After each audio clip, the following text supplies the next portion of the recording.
CNS second యూనిట్లో second topic, first యూనిట్లో second topic వచ్చేసి security approaches. Security approaches nothing but మనకి data అనేది అటాక్ చేసే ముందు అటాకర్స్ డేటాని అటాక్ చేసినప్పుడు సెక్యూరిటీ అనేది ఎలా అచీవ్ అవుతుంది. So there are some ways to achieve the security అనమాట. సో ఎలా అప్రోచ్ అవుతుంది అనేది these are security approaches అనమాట.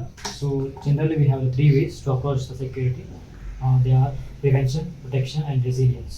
సో ప్రివెన్షన్ అంటే ఏంటంటే before the threat arrives, so the data will be prevented by identifying the causes of threat or attacks. So అంటే ఏంటి అని అంటే నార్మల్గా అటాకర్స్ డేటాని అటాక్ చేసే ముందు, థ్రెట్ రాకముందే డేటాకి ఎటువంటి కాజెస్ ఉంటాయి, ఆ అటాకర్స్కి లైక్ ఛాన్సెస్ ఏంటివి, ఆ ఛాన్సెస్ అన్నింటినీ ఐడెంటిఫై చేసి ఆ డేటా అనేది లాస్ట్ కాకుండా డేటా మీద అటాకర్స్ అటాక్ చేయకుండా అది ప్రివెంట్ అవుతుంది అనమాట. So this is the definition రాసిన జరుగుతుంది. The next protection.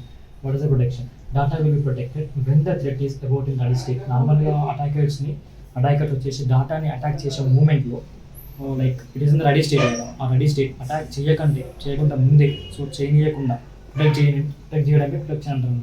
So you nothing but so take A and B. So ఇక్కడ థర్డ్ పార్టీస్ ఏం చేస్తాయి, ఒక డేటాని అటాక్ చేసే ఛాన్స్ ఉంటుంది.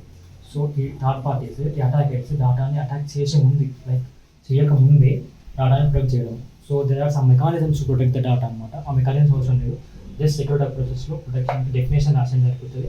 The next resilience. As soon as the threat occur we will find a mechanism or solution through which it can be solved.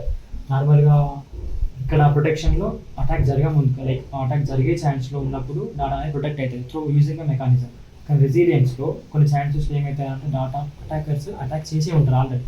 So అలాంటి టైంలో మనకు ఒక మెకానిజం ఆర్ సొల్యూషన్ కావాలి కదా. So in order to avoid the attack నుంచి మన డేటాను protect చేసుకోనికి నీడ్ మెకానిజమ్స్. సో రెసిలియన్స్లో ఏమవుతాయంటే థ్రెట్ అనేది లైక్ అటాకర్స్ డేటాని అటాక్ చేయగానే వెంటనే you will find a mechanism. ఒక మెకానిజంని ఫైండ్ చేసి ఆ అటాకర్స్కి ఎటువంటి టైప్ ఆఫ్ అటాక్ జరిగింది, అటాక్కి కరెక్ట్ సూట్ అయ్యే అటాక్ని ఆ మెకానిజంని ఫైండ్ చేసి డేటాని ప్రొటెక్ట్ చేయడం జరుగుతుంది. So that is nothing but resilience. It is nothing but as soon as the threat occur we will find a mechanism and a solution through which it can be solved. That's it. So ఈ definition start చేసేయండి. Security approaches వచ్చినప్పుడు పెద్ద mechanisms అవసరం లేదు, just mechanism కనుక్కుంటాము. And ఇక్కడ threat ఎప్పుడైతే జరిగే ఛాన్స్ ఉంటుందో అప్పుడు డేటా ప్రొటెక్ట్ అవుతుంది. ఇక్కడ థ్రెట్ జరగముందుకే ఆ థ్రెట్ వచ్చే అవకాశం లైక్ కాజెస్ ఏంటివి అనేవి ఐడెంటిఫై చేసి డేటాని ప్రివెంట్ చేయడం జరుగుతుంది.